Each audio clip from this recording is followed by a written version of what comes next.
শুভ দুপুর বন্ধুরা। এই যে আজকে একটা মটনের প্রিপারেশন নিয়ে এসেছি। তো মটনটা কীভাবে করছি সেটা হচ্ছে, আমি সবাই মাংস যেরকমভাবে করে আমি একটু অন্যরকমভাবে করি। আমি মাংসটাকে প্রথমে ম্যারিনেট করে এবং দই দিয়ে মাখিয়ে রেখে দিই, আর একটু জায়ফল দিই যাতে মাংসটা খুব নরম হয়। দেখুন মাংসটা কেমন হয়েছে, দেখতে পেয়েছেন? দেখতে পাচ্ছেন?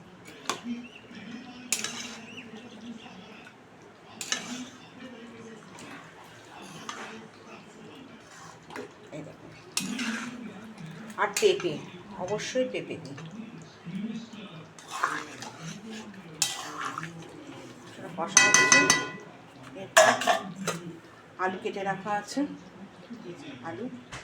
আলু দেবো, আর সঙ্গে একটু গরম জল। এখনো জল দেওয়া হয়নি।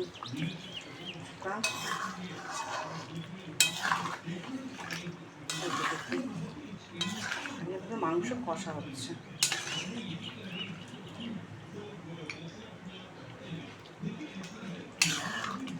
লাল লাল থাকে, বুঝছেন? হাঁড়িতে পুরো মাংস লাগা।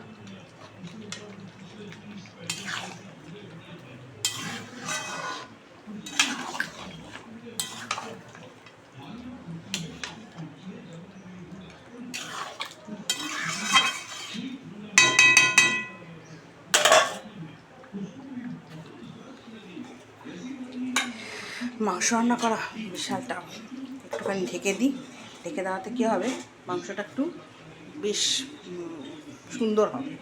এই জন্য আমি মাংসটা একটু ঢেকে করছি, যে ঢাকা দিয়ে দিয়েছি।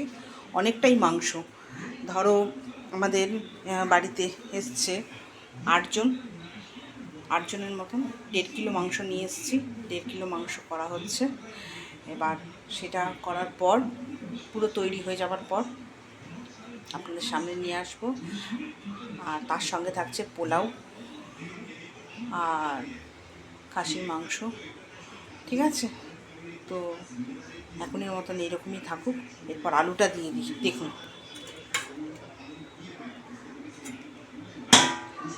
আলুটা দেওয়া হচ্ছে, এবার আলুটা দিয়ে দিই।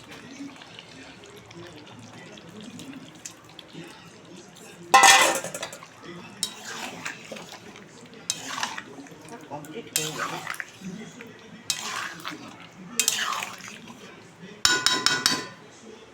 পুরো কমপ্লিট হয়ে ছবিটা ছাড়ছি।